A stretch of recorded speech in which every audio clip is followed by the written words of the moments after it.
Welcome to the deep dive. So you've sent over a really interesting mix of sources about the whole U.S.-China trade situation. We're ready to dig into them with you. Absolutely. And what's great is the variety, isn't it? We've got news reports like from the South China Morning Post covering different times. Yeah. Then there's a Reddit thread, which is always, unfiltered. Uh-huh. Yeah, definitely. A quick take from TikTok, and even an AI news summary. It gives us a lot of angles to look at this. Totally.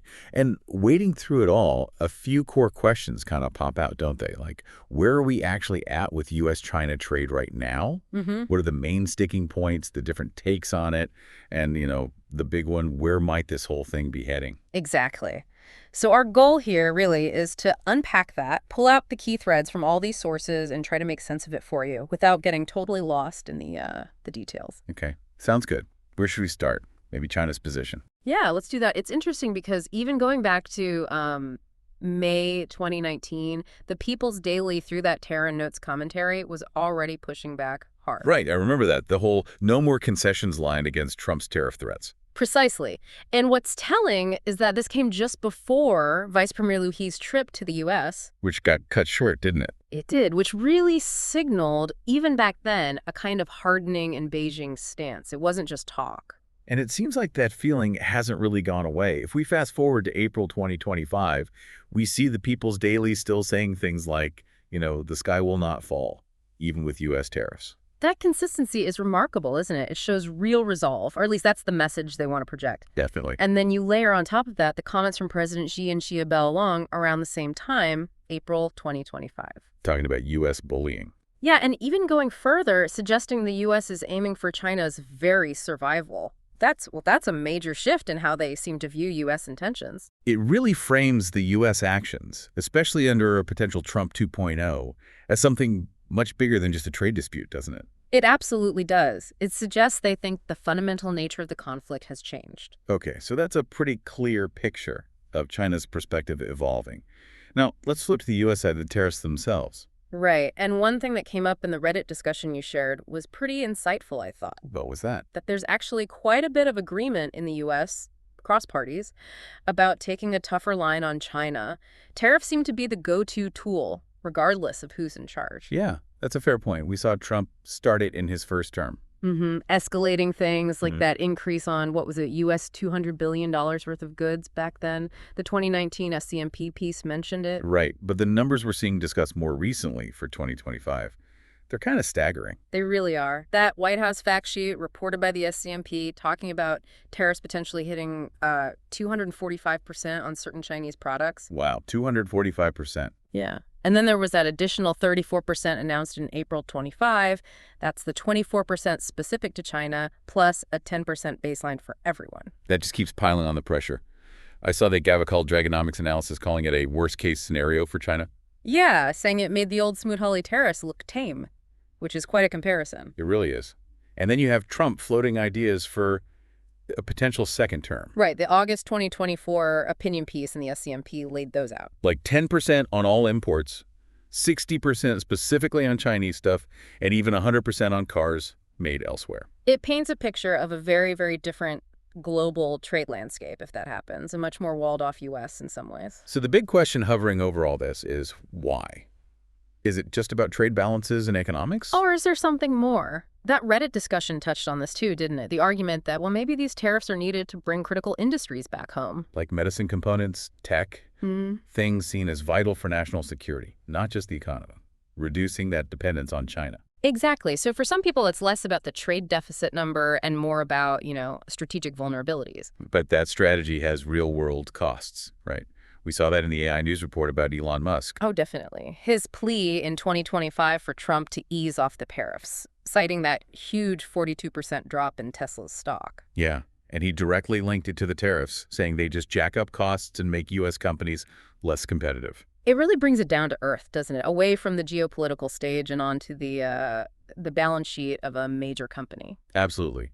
And you have to assume Tesla isn't alone.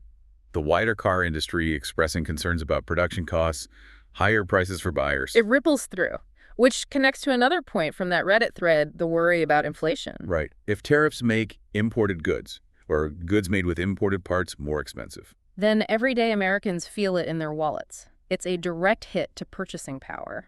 But then you get the counterargument, also on Reddit, saying, okay, maybe there's some short-term pain, maybe some inflation. But it's worth it for the long-term goal of economic security, of not being so reliant on China. Exactly. It's like a fundamental disagreement on the trade-offs. Short-term cost versus perceived long-term benefits. It really is. And it's fascinating that even with these potentially massive tariffs being floated, what did the TikTok video mention? 104%? Yeah, something crazy like that. Even with that, there's still a suggestion that maybe China still wants a deal. That is interesting. It implies that despite all the tough talk, maybe the pain of tariffs is something they'd rather negotiate away if possible. Or perhaps they see some kind of deal, even a limited one, as better than just escalating tariffs indefinitely. It suggests the calculations are complex on both sides. Definitely not straightforward. Okay, so we've talked economics, company impacts. Yeah. What about the bigger picture, the geopolitical stuff? Well, this is where it gets pretty heavy. One user on Reddit just put it bluntly: severing trade ties could lead to war. That's a chilling thought. The idea that economic decoupling raises the risk of actual conflict. It is. But then someone else in the same discussion pushed back hard on that How so? by saying, look, trade doesn't automatically stop war. They pointed to the EU trading heavily with Russia before the invasion of Ukraine. That's a sobering counterexample. Yeah, and they went further, arguing China actually used the period of open trade to build up its military strength. It really challenges that whole economic interdependence prevents war theory. It really does. Okay, so if trade doesn't guarantee peace, what are the other strategic moves? The SCMP mentioned a possible silver lining for China. Right. The idea that maybe this trade war pushes China to strengthen ties elsewhere with Europe, with its neighbors in Asia. Kind of forced diversification. Exactly. If your biggest customer becomes unreliable, you look for other customers. It makes sense. And the report also mentioned China might raise the trade war issue at the UN. Trying to build international pressure, maybe? Yeah. Frame the U.S. as the aggressor? Could be a diplomatic angle alongside the economic one. But then you have that other, darker interpretation from the Reddit thread. The idea that maybe Trump's tariffs aren't just economic policy. You mean the war preparation idea? Yeah, that it's about strategically weakening economic ties, decoupling before potential conflict. Taiwan was mentioned specifically. That casts the tariffs in a completely different light, not just trade leverage, but a potential strategic precursor to something much worse. It's a really concerning perspective. And tied into that was the point about China's own actions. It's territorial expansionist narratives, as one user put it. Right, suggesting that U.S. actions aren't happening in a vacuum, that they're also a reaction to China's perceived ambitions. It just highlights how tangled the trade issue is with everything else: security, territory, global influence. Absolutely. It's not just about soybeans and semiconductors anymore, is it? Not at all. Okay, so we've covered a lot of ground, looked at this from multiple angles thanks to the sources. As we wrap up this deep dive, what are the main takeaways for you? Okay, I think a few things really stand out. First, China's stance seems genuinely ardent. It's not just rhetoric. They seem to see the U.S. approach, especially potentially under Trump again, as a fundamental threat, and they're saying no more concessions. Right. That feels clear. Second, the U.S. seems committed to tariffs as its main weapon here, and the potential scale of future tariffs is, well, huge. And there's bipartisan buy-in to the general approach, even if the specifics differ. Okay. Third, the economic consequences are real and tangible. We see it with companies like Tesla, and there are those broader worries about inflation and costs for consumers. It's not abstract. The impacts are hitting home. And finally, there's just no agreement on what this all means long-term. Is it a dangerous escalation towards conflict, like some on Reddit fear?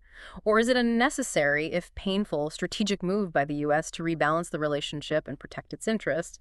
The opinions are sharply divided. It really does feel like a situation that's incredibly complex, constantly shifting, and like you said, no easy answers. The sources definitely show a relationship being fundamentally reevaluated on both sides. Yeah, that phrase from the SCMP piece, the forever war in economic terms, it kind of feels like that might be where we are or where we're heading, an ongoing state of tension. So thinking about all that, China's firm position, the U.S. tariff pressure, the economic fallout, the conflicting views on conflict versus strategy, for you, listening right now, What single thing do you think will be the most critical factor deciding where this U.S.-China trade relationship goes next? And maybe what's an unexpected ripple effect from this economic forever war that maybe people aren't talking about enough yet, something that could sneak up on us? Definitely something to chew on as this continues to play out.